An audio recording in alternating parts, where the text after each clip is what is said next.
Terima kasih sudah berkesempatan meluangkan waktu hari ini di tengah kesibukan masing-masing. Perkenalkan, saya Dr. Hewan Asti dari Dinas Pertanian.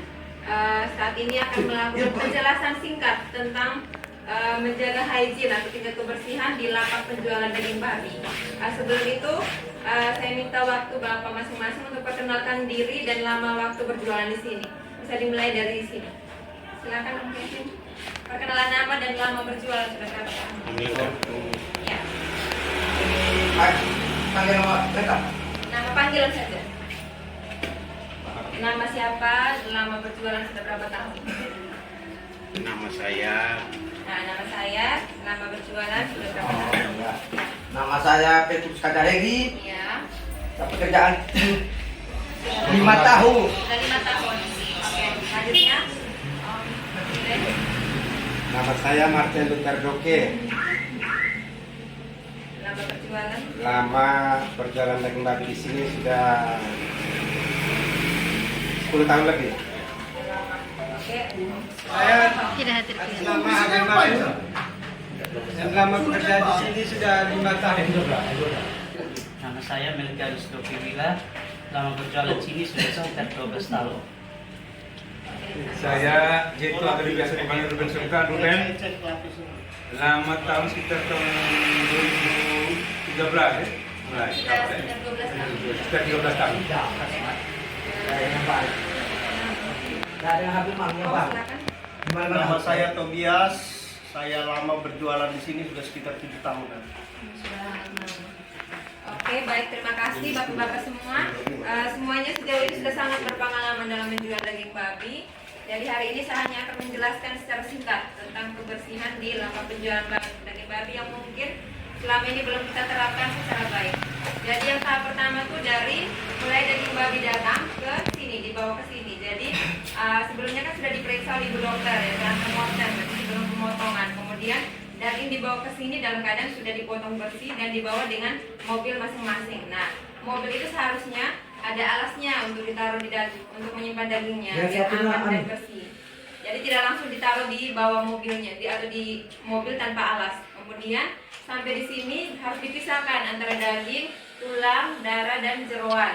Nah, kemudian minta maaf selama observasi sebelumnya saya melihat jeroan atau usus dan lain-lain itu kan masih ditaruh di bawah lantai sekalipun dalam plastik, tapi sebaiknya disimpan di pojok situ. Jadi dari tempat ini yang tempat penyimpanan daging ini dipisahkan, misalnya ada dagingnya, kemudian ada bagian tulangnya dan bagian darah dan perutnya. Tapi semuanya ditaruh di atas karena semuanya untuk dikonsumsi.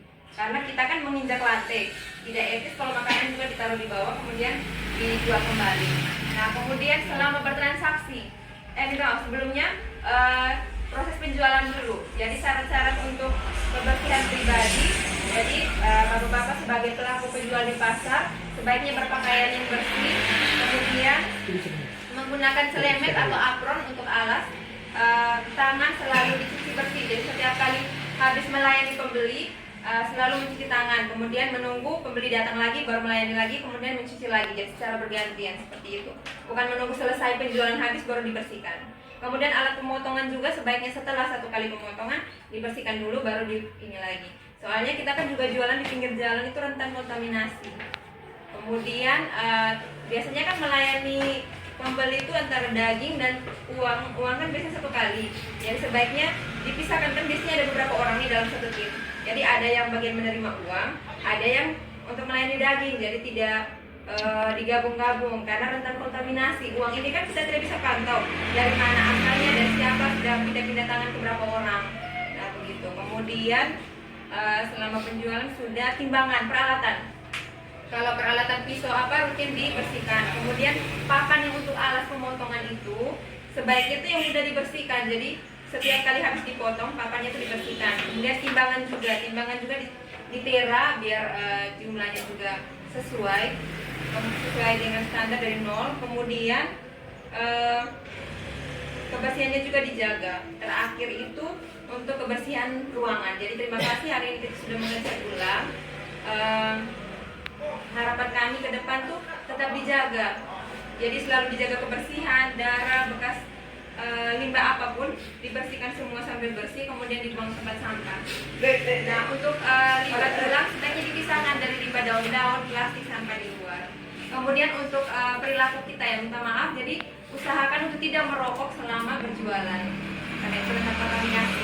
Kemudian saya mau menekankan di sini resiko jika kita tidak menerapkan sanit hygiene tadi, tingkat kebersihan di lapak. Jadi ada kuman penyakit yang bisa menyebabkan penyakit, antara lain salmonella bakteri. Jadi jika daging tidak bersih bisa menyebabkan diare, demam, mual, dan muntah. Kemudian ada Listeria monocytogenes, itu bisa keguguran pada ibu hamil. Kemudian ada Staphylococcus, itu juga bisa menyebabkan keracunan makanan. Ada juga E. coli dan bakteri Staphylococcus. Kemudian kalau untuk cacing itu kenapa harus diperiksa sebelum berjualan, setelah dipotong? Itu karena takutnya ada 2 cacing, trichinelosis dan caniasis. Jadi itu biasanya ada di otot daging sampai ke paha, sampai ke otot masseter atau di pipinya. Jadi harus diperiksa karena kalau misalnya ada larva di dalam otot itu yang dilewatkan, yang tidak aman, itu bisa menyebabkan pembengkakan di wajah, kemudian sampai kasus beratnya itu kerusakan saraf. Makanya kenapa harus diperiksa dan dijaga betul. Mungkin menurut kita ini sepele, kebersihan biasalah sudah berjualan sekian lama dan tetap aman.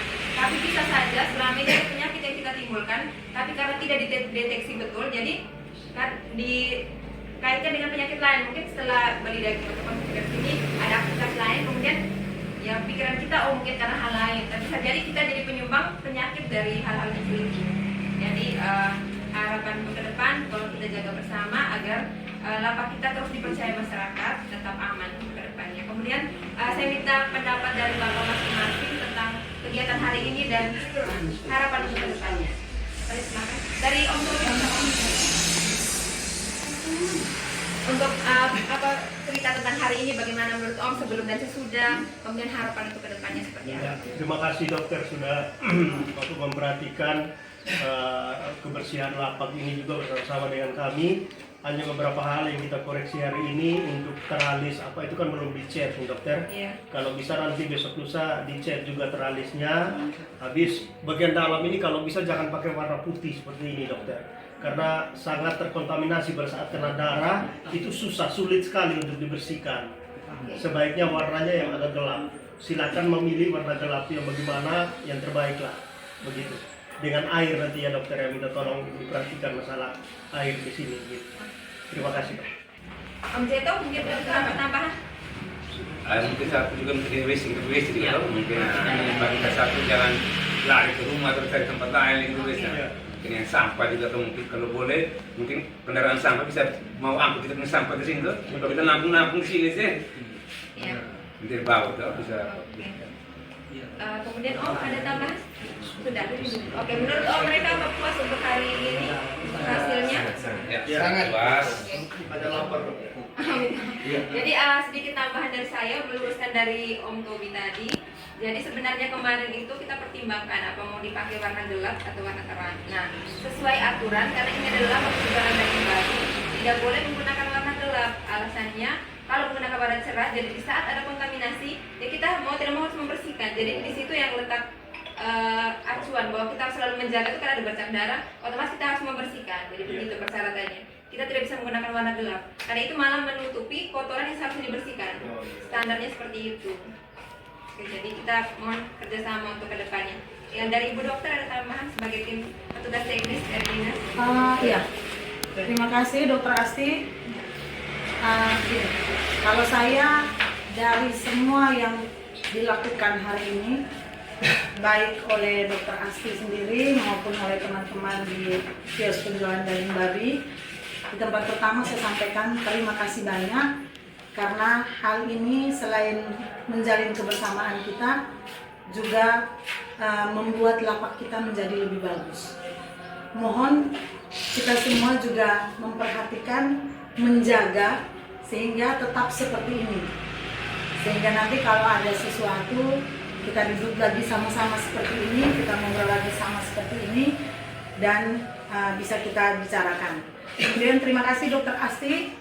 Untuk Dokter Asti juga mungkin kalau ada ide atau hal-hal yang masukan untuk kami yang bersifat inovasi mungkin bisa diterapkan di sini. Ya, saya pikir itu saja. Kemudian minta maaf Ibu Mei, bisa ada tambahan? Dan Pak Frans, tidak ada tambahan? Terima kasih untuk hari ini. Selamat Selamat siang semuanya. Siang. Siang.